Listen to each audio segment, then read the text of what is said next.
আজকের বিষয় দণ্ডচুম্বকের সঙ্গে তড়িৎবাহী সলিনয়েডের সাদৃশ্য। তড়িৎবাহী সলিনয়েড যে একটি দণ্ডচুম্বকের মতো কাজ করতে পারে সেটা সম্পর্কে আমরা জানব। এটার জানবার জন্য আমরা একটু আগের কিছু ক্যালকুলেশনের ফাইনাল এক্সপ্রেশন নেব, যেটা আমরা বায়ো সাভার্টে করেছিলাম। বায়ো সাভার্টে একটি বৃত্তাকার কুণ্ডলী বা বৃত্তাকার পরিবাহী অক্ষের উপর চুম্বক ক্ষেত্র নির্ণয় করেছিলাম। ধরে নিচ্ছি একটি বৃত্তাকার কুণ্ডলী নিচ্ছি, যেখানে এর ঘড়ির কাঁটার বিপরীত দিকে তড়িৎ প্রবাহিত হচ্ছে। তাহলে এর কেন্দ্র থেকে আমরা কিছুটা দূরত্ব ধরে নিচ্ছি এক্স দূরত্বে যদি আমরা একটা পি বিন্দু নেই, এই পি বিন্দুতে আমরা চুম্বক ক্ষেত্রের মান নির্ণয় করেছিলাম, যেখানে যে কুণ্ডলীটা নিচ্ছি তার ব্যাসার্ধ যদি আর হয় এবং এই দূরত্বটা যদি ইউ হয়, এই অ্যাঙ্গেলটা যদি থিটা হয়, সেক্ষেত্রে এই বরাবর আমরা বি এর একটা মান পেয়েছিলাম। তাহলে বি এর যে সর্বোচ্চ মানটা ছিল সেটার এক্সপ্রেশন ছিল B equals to mu not N I যদি এন সংখ্যক পাক হয় by 2 into r square plus x square whole to the power 3/2। এটা আগের একটি ভিডিওতে আমরা ক্যালকুলেশন করে দেখিয়েছি বা দেখানো আছে।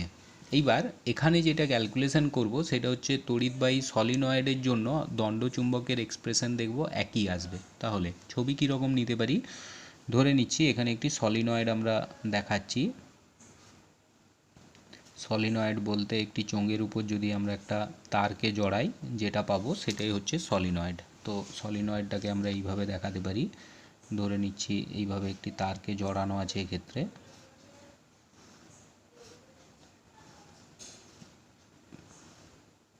একটি চোঙাকৃত অংশের উপর ধরে নিচ্ছি এটাকে জড়ানো আছে। তো এটার একটা তার প্রবেশ করেছে, একটা বেরিয়ে এসছে। ধরে নিচ্ছি এই বরাবর আই কারেন্ট প্রবেশ করেছে এবং এই বরাবর আই কারেন্ট বেরিয়ে এসছে। এইবার ধরে নিচ্ছি এই পুরো যে সলিনয়েডটা আছে এর দৈর্ঘ্যটা আছে 2L। এইবার এটা যদি আমরা এইখান থেকে একটি অক্ষ আঁকি, অক্ষের উপর আমরা একটা বিন্দু নিচ্ছি, এক্ষেত্রে এই বিন্দুটা আমরা পি ধরে নিচ্ছি এবং এটার মূল বিন্দুটা হচ্ছে এটা, মানে সলিনয়েডের শুরু থেকে ও পর্যন্ত দূরত্ব হচ্ছে এল, বাকি দূরত্বটাও হয়ে যাবে এক্ষেত্রে এল, যেহেতু এটা 2L নেওয়া আছে। এইবার আমরা যেটা করতে পারি, ও বিন্দু থেকে কিছুটা দূরত্বে আমরা একটি ছোট্ট অংশ নিচ্ছি, ধরে নিচ্ছি এই টাইপের একটা অংশ কনসিডার করছি। এই অংশটা আমরা নিচ্ছি ডিএক্স, আর এটা এই মূল বিন্দু থেকে এক্স পরিমাণ দূরত্বে আছে। তাহলে এবার আমরা যেটা করতে পারি, ধরে নিচ্ছি সলিনয়েডের পাক সংখ্যা নেব। ধরে নিচ্ছি সলিনয়েডের মোট পাক সংখ্যা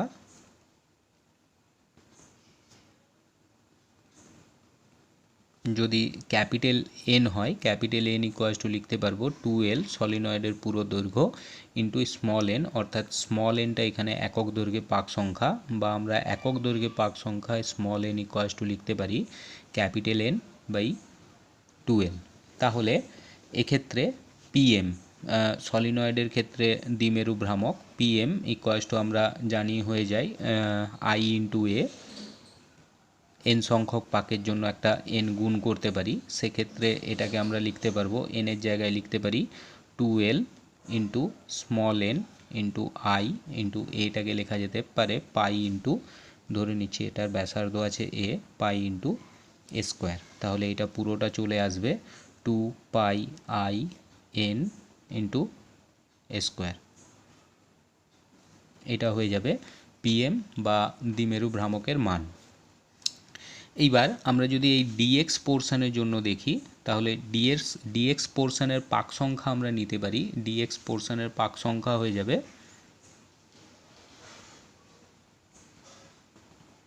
সমান হয়ে যাবে এন ইন্টু ডিএক্স।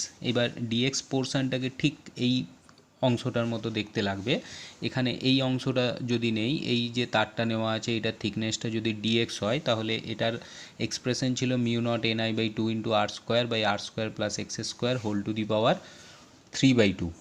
তাহলে এটাকে যদি আমরা ক্যালকুলেশন করি, আমরা ডিবি অর্থাৎ ডিএক্স পোর্শনের জন্য পি বিন্দুতে যে ফিল্ডটা আসবে তার মান লিখতে পারবো, হয়ে যাবে এটা মিউ নট এনের জায়গায় লিখতে পারবো N into dx into I. এটা আমরা এটার সাথে তুলনা করতে পারি, মিউ নট এনের জায়গায় লিখতে পারি N into dx into I নিচে একটা 2 ফ্যাক্টর থাকবে ইন্টু উপরে লিখতে পারবো ব্যাসার্ধের স্কোয়ার, এখানে এ নেওয়া আছে তাই এটা হয়ে যাবে এ স্কোয়ার বাই নিচে থাকবে, নিচে ছিল হচ্ছে r square plus x square whole to the power 3/2। এক্ষেত্রে প্রথমে ব্যাসার্ধের স্কোয়ার অর্থাৎ এ স্কোয়ার প্লাস বাকিটা হয়ে যাবে r minus x whole square whole to the power 3/2। আর মাইনাস এক্স কেন হলো, কারণ আমরা এখান থেকে এই পি বিন্দুর দূরত্ব নেব, এখান থেকে এটা এক্স আছে, তাহলে বাকিটাকে আমরা লিখতে পারি আর মাইনাস এক্স। কন্ডিশান নিচ্ছি যে ডিএক্সের মানটা খুব একটা বড় নয়।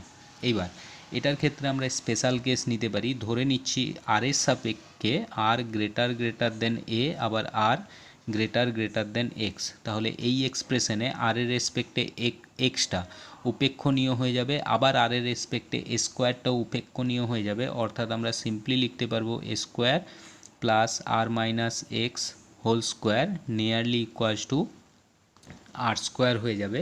তাহলে হরে যে অংশটা আছে অর্থাৎ বলতে পারি a square plus r minus x whole square whole to the power 3/2, এটা নিয়ারলি ইকুয়ালস টু আমরা লিখতে পারবো আর কিউ। তাহলে এই পুরো অংশটা যদি আমরা এখানে বসিয়ে দেই, বসালে পাবো বি ইকুয়ালস টু বা ডিবি ইকুয়ালস টু লিখছি, dB equals to mu not N I square by 2 into R cube into dx, এটা আসবে এর ফাইনাল এক্সপ্রেশন। এইবার পুরো সলিনয়েডের জন্য যদি আমরা ক্যালকুলেশন করি, অর্থাৎ পুরো সলিনয়েডের জন্য যদি পি বিন্দুতে আমরা ক্যালকুলেশন করি, সেক্ষেত্রে এটাকে ইন্টিগ্রেশন করতে পারি, লিখতে পারবো integration of dB equals to চলে আসবে এক্ষেত্রে mu not N I square by 2 R cube, এটা পুরোটাই ধ্রুবক থাকছে এক্সের রেসপেক্টে, এখানে ডিএক্স লিখতে পারি। এবার ডিএক্সের লিমিট বসাতে পারবো মাইনাস এল থেকে প্লাস এল। এবার এটা সলিউশন করলে এটা 0 টু বি লিমিট নিতে পারি, বি ইকুয়ালস টু আসবে mu not N I square by 2 R cube into এইটা চলে আসবে 2l। এবার এটাকে যদি আমরা অ্যারেঞ্জ করি, और বি ইকুয়ালস টু লিখতে পারবো মিউ নট বাই 4 পাই রেখে দিচ্ছি, উপরে রাখতে পারি 2 into 2 pi L N square into I by নিচে রাখবো আর কিউ। এটা কোথার থেকে এলো, এটা আমরা অ্যারেঞ্জ করতে চাইছি পিএম এর রেসপেক্টে, অর্থাৎ এই আকারে সাজাতে চাইছি। এটা আছে 2l N I into pi square, এটাকেও আমরা ওইভাবে অ্যারেঞ্জ করতে চাইছি। তাহলে এই উপরের এই পুরো অংশটা আমরা পিএম বলতে পারি। তাহলে এর ফাইনাল এক্সপ্রেশন দেখতে পাচ্ছি বি ইকুয়ালস টু আসবে mu naught by 4 pi into 2 PM by R cube. এটা ধরে নিচ্ছি, এক্ষেত্রে এইটাকে আমরা 1 নাম্বার সমীকরণ নিচ্ছি, এটাকে 2 নাম্বার সমীকরণ নিচ্ছি। 1 নাম্বার সমীকরণ অনুযায়ী এই মানটাই আসছে আমাদের পিএম। তাহলে এক্ষেত্রে 2 নাম্বার সমীকরণটা পেলাম হচ্ছে B equals to mu naught by 4 pi into 2 PM by R cube. এইবার যদি আমরা দণ্ডচুম্বক নেই,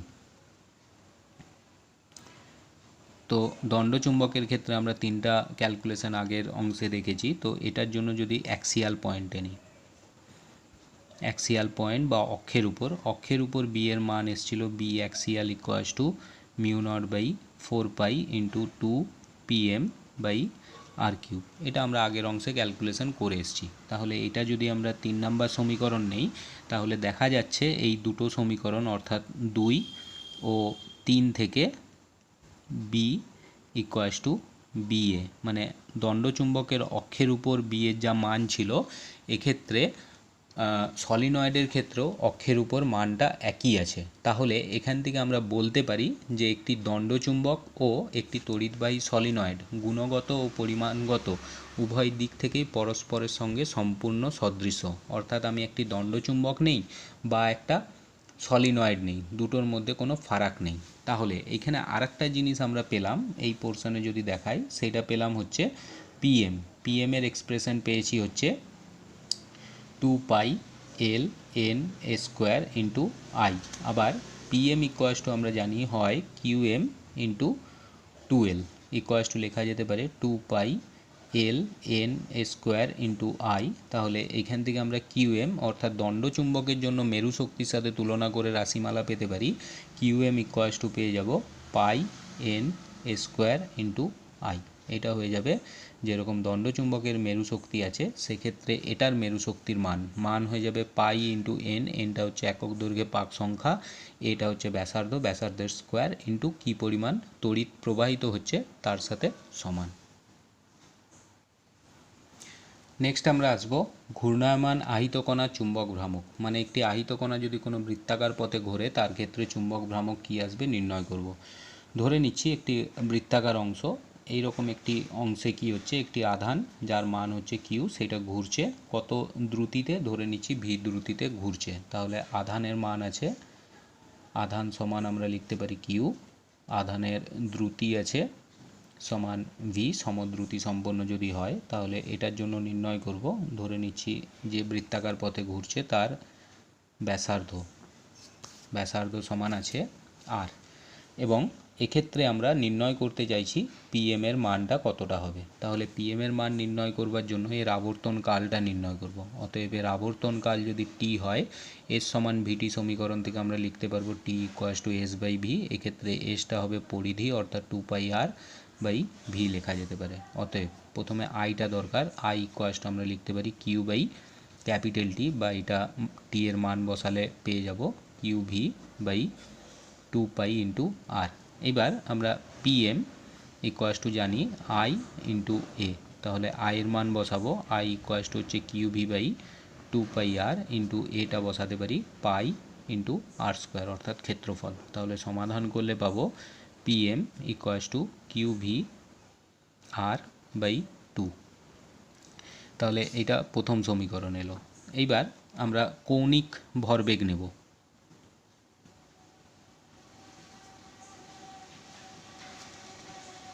কৌণিক ভরবেগ এল ইকুয়ালস টু আমরা জানি হয় এম ভি আর, এমটা হচ্ছে বস্তুর ভর, ভিটা হচ্ছে দ্রুতি বা বেগ, আর আরটা হচ্ছে ব্যাসার্ধ। সেক্ষেত্রে আমরা পিএমটা এখান থেকে নির্ণয় করতে পারি। তাহলে পিএম ইকুয়ালস টু আমরা পেয়েছি কিউ ভি আর বাই 2, এটাকে অ্যারেঞ্জ করলে লিখতে পারবো Q into M V R by 2m, ওপর নিচে একটা এম গুণ করা হচ্ছে। তাহলে এক্ষেত্রে লিখতে পারবো আমরা PM equals to Q by 2m into M V R equals to হচ্ছে কৌণিক ভরবেগ বা এল। তাহলে যদি এটাকে ভেক্টর চিহ্ন দিয়ে লেখা হয় সেক্ষেত্রে আমরা লিখতে পারবো PM vector equals to Q by 2m into L vector. এটা হয়ে যাবে পিএম এর সাথে কৌণিক ভরবেগ এল এর সম্পর্ক। এইবার সেম জিনিস যদি আমরা কোনো কক্ষে আবর্তনরত ইলেকট্রনের জন্য ক্যালকুলেশন করি, এক্ষেত্রে যদি আমরা এটাকেই ইলেকট্রনের জন্য ক্যালকুলেশন করি, এবার ইলেকট্রনের আধানটা আমরা স্মলই জানি মাইনাস সাইনে, তাহলে যদি ভেক্টরে লিখি পিএম ইকুয়ালস টু হয়ে যাবে কিউর জায়গায় আমরা ই বসাবো মাইনাস সাইন দিয়ে, তাহলে এটা হয়ে যাবে E by 2m into L vector. এবার এটাকে যদি আমরা পরমাণু জন্য নেই, অর্থাৎ হাইড্রোজেন অ্যাটম বা ওই ধরনের কোনো অ্যাটমের জন্য তুলনা করি, তাহলে আমরা বোর তত্ত্ব অনুযায়ী জানি এল ইকুয়ালস টু হয়ে যায় এন এইচ বাই 2π, যেখানে এইচটা হচ্ছে প্লাঙ্কের ধ্রুবক, এলটা হচ্ছে কৌণিক ভরবেগ, ছিল হচ্ছে M V R equals to N H by 2π, আমরা directly L equals to N H by 2π লিখছি, যেখানে এইচ ইকুয়ালস টু মানটা হয় 6.626 ইন্টু 10⁻³ জুল সেকেন্ড, এবং এন ইকুয়ালস টু হচ্ছে মুখ্য কোয়ান্টাম সংখ্যা, মান হয় 1 2 3 সো অন। তাহলে এখান থেকে যদি এখানে আমরা মানটা রিপ্লেস করি, মডে যদি ক্যালকুলেশন করি, পিএম ইকুয়ালস টু লিখতে পারবো E by 2m into N H by 2π। এখন এই এইচ বাই 2πকে আবার এইচ ক্রস দিয়ে লেখা যায়, এইচটা লিখে আমরা সেটার মাথাটা কেটে দিতে পারি, ওটাকে এইচ ক্রস বলা হয়। এইচ ক্রস ইকুয়ালস টু হচ্ছে প্লাঙ্কের ধ্রুবক বাই 2π। তাহলে এক্ষেত্রে আমরা পিএম ইকুয়ালস টু নিতে পারবো N into E H cross by 2m, or এখান থেকে আমরা নিতে পারি যদি এন ইকুয়ালস টু 1 হয়, মানে প্রথম কক্ষের জন্য বা কে কক্ষের জন্য পিএম ইকুয়ালস টু হয়ে যাবে ই এইচ ক্রস বাই 2m। এই ই এইচ ক্রস বাই 2m এটাকেই বলা হবে হচ্ছে মিউ সাফিক্স বি, যেখানে মিউ সাফিক্স বি কে বলা হয় বোর ম্যাগনেটন। তাহলে বোর ম্যাগনেটন কী জিনিস? বোর ম্যাগনেটন হচ্ছে প্রথম কক্ষে অর্থাৎ এন ইকুয়ালস টু 1 এর জন্য ইলেকট্রনের যেটা চৌম্বক ভ্রামক আসবে তাকেই বলা হবে বোর ম্যাগনেটন। অর্থাৎ n ইকুয়ালস টু 1 বা পরমাণুর নিম্নতম কক্ষ অর্থাৎ কে কক্ষে ইলেকট্রনের ইলেকট্রনের চৌম্বক ভ্রামককেই বলা হবে বোর ম্যাগনেটন। তাহলে বোর ম্যাগনেটনের নির্দিষ্ট একটা মান থাকবে, কারণ পুরোটাই ধ্রুবক রাশি। 1 মিউ বি ইকুয়ালস টু লেখা যেতে পারে EH ক্রস বাই 2m। তাহলে এর মান জানি, এইচ ক্রস জানি, এম জানি। এমটা হচ্ছে ইলেকট্রনের ভর। তাহলে এখান থেকে যদি ক্যালকুলেশন করি 1 মিউ বি অর্থাৎ বোর ম্যাগনেটনের মান লেখা যেতে পারে 9.27 ইন্টু 10⁻⁻24 অ্যাম্পিয়ার মিটার স্কোয়ার। এটা ক্যালকুলেশন করা যেতে পারে বাড়িতে।